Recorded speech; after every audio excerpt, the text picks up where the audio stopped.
Radio Richard. Hello to all my Radio Richard fans. I'm so lucky to be here today with Melissa Manchester, Johnny Schaefer, and the wonderful Stefan Oberhoff. Why am I here? Well, I'll tell you. Johnny just won Best Original Song. Best Original Song for the UKSC, which is the UK Songwriting Contest.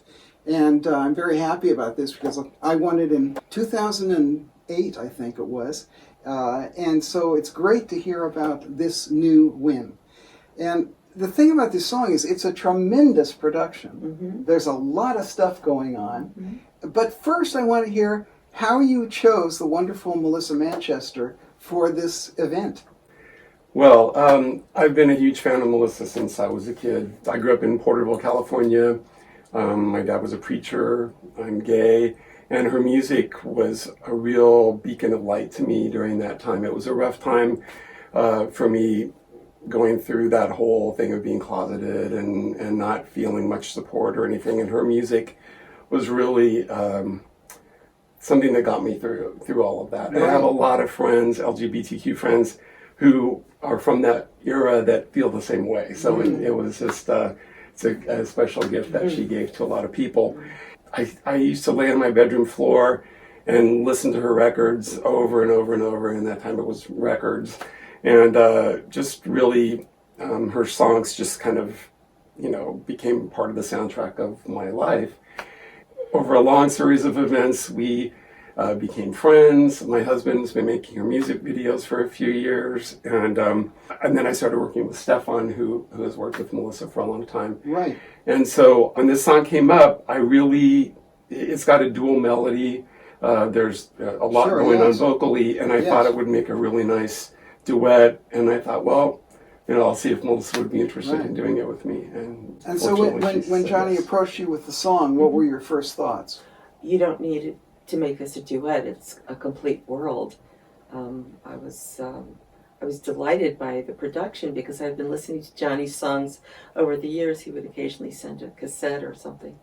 And he's really grown, really matured in the last couple of years as a writer. And this was, as I said, such a complete world. I thought, it's done. And he said, no, we need you, come sing. Okay, it was great. And interestingly enough, having never heard it as a solo song, it works so well as a duet. It does. And not only the arrangement and the production, but also the dynamic between the two of you seems to work as if it was all. I can't imagine it not being a duet. Yeah, thank you. So I think it's interesting how singers can understand the other voice and sing in a way which blends with it. How did you, because your voice is very different from Johnny's, and you wouldn't think immediately, oh, these voices are going to blend. When you sing with Barry Manilow, that makes sense, because you both got very clear, strong voices. But it's a different tone quality here. So how did you approach that? Well, I think what was most intriguing and my entryway was all of the voices stacked. Yes. That was initially attractive because I realized that I would just be one part of a larger world that was already established. And so what was unique was that all of the stacking of the voices were not being used as background parts, but more as a Greek chorus on what the two principal singers were singing about. Yes. And I'd never heard that before.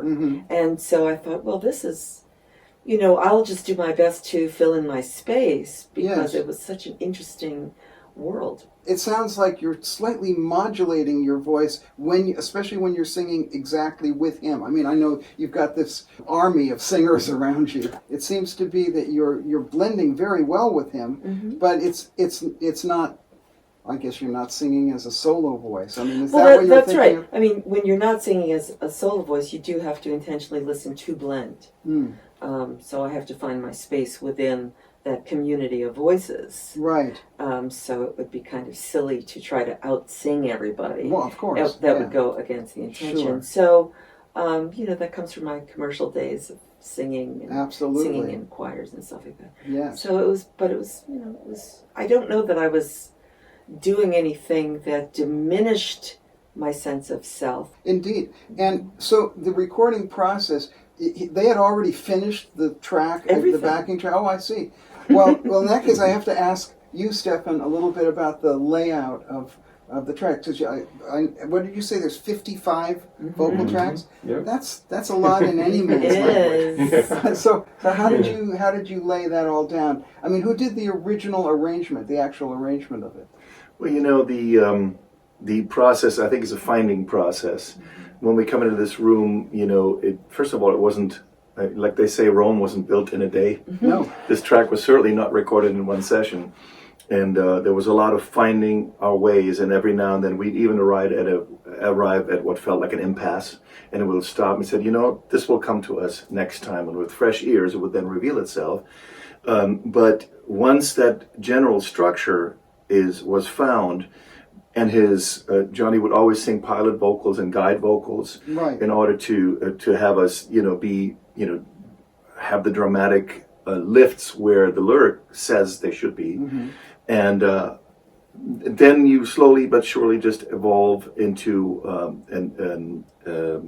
just the fundament, basically, of the song with the guide vocals, and then Johnny's unusual idea of having the melodies layered on top of each other. Had you intended it? I never asked him this. Go ahead. And today I get to ask him this. Had you intended this from the beginning? Yeah, it actually, I wrote it shortly after my mom died, and it was at 3 o'clock in the morning, and I was laying in bed, and I heard it that way. I heard both melodies at the same time, and so I ran into another room so I didn't wake my husband up, and sang it into a recorder, and that was how I came to me. Sure, So. yeah. This song felt that the core instrument that orchestrated it best, at least to start out with, appeared to be a piano. Right. So we started this one with piano, and then depending on how, if a pulse needed to be there would be a click, or sometimes I use a hi-hat or a shaker, right, just to give us the general feel. Right.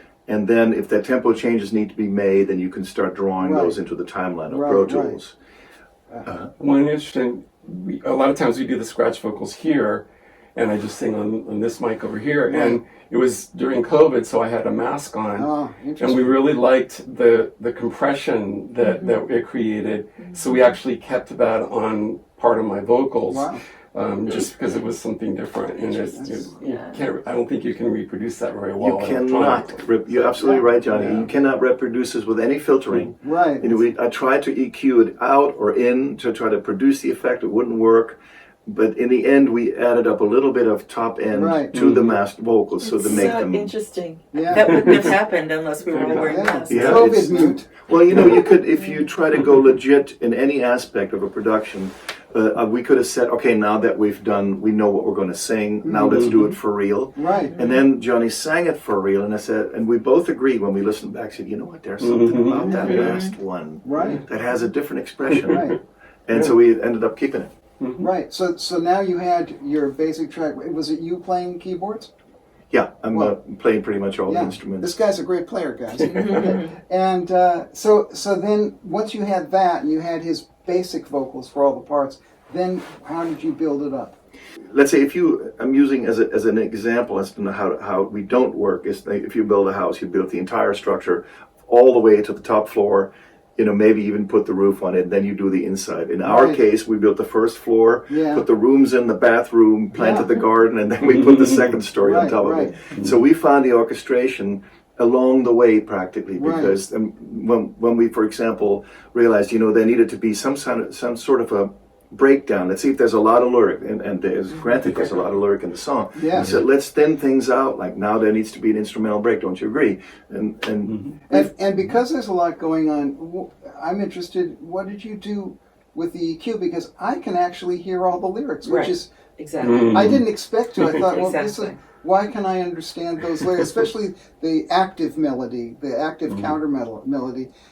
You'd think it would get lost, but actually the way you've EQ'd those vocals has made them quite intelligible. Indeed, and they're not in back at all. No, Right, they're there. they're all in front, Yeah, but what did you do in EQ ones? I like brightness. Yes. And I like enunciation, but if you have singers who don't enunciate, you can't EQ it in. Yeah, you're dead in the Now, water. Melissa knows how to enunciate fully well, and Johnny's singing frequently out live in your environment, in the churches and so forth. Enunciation is at least as essential. Yes. So you have two singers who basically enunciate really well, Yes. then there's the EQ is only just a little bit the icing on the Right. cake, Right. so to speak. Well, it's true.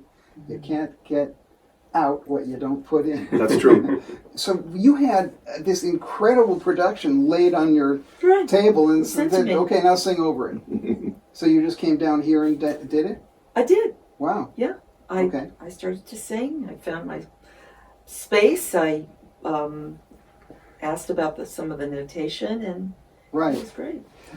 Did you think about her register when you were writing the song? No, I was worried that I even thought, well, if it's not the right key, we'll just put it in a different key. Yeah, so well, I was really happy. I've been very shocked all through my career about how people don't understand the difference between range and key. Because they say, oh, I'll put it in a different key, but they don't understand that what they should be thinking about is their vocal range. And this thing sounds like it's luckily, by chance, Yeah, in a it's great range for you. within a comfortable range. Yes, Yeah, exactly. Yeah. I was, having written it and then sung it, the whole thing myself, Yes. I learned so much in that one session, just hearing what Melissa did with it. And she gave us several passes on everything, and each one was incredible and in its own way really good. It was like, Stefan had a feast to choose Right. from in picking which lines we actually used. But having taken a lot of voice lessons, how in one phrase sometimes Melissa will go through different placement, thank you, that she'll use in one phrase. Yes. We'll modulate slightly, and it's. Yes. I just learned a lot just listening. Absolutely, yeah. to her. We're going to play the video, and I'm very grateful to all of you for letting us hear this inside story on how this great track was made. So until then, thank you. Radio Richard is a unique collection of my interviews with fellow creators, revealing not only how they do that voodoo that they do so well, but why. So please, like, share, subscribe, and donate so I can keep this channel going and give you this great content. Radio Richard. Be informed. Be amazed. Be inspired.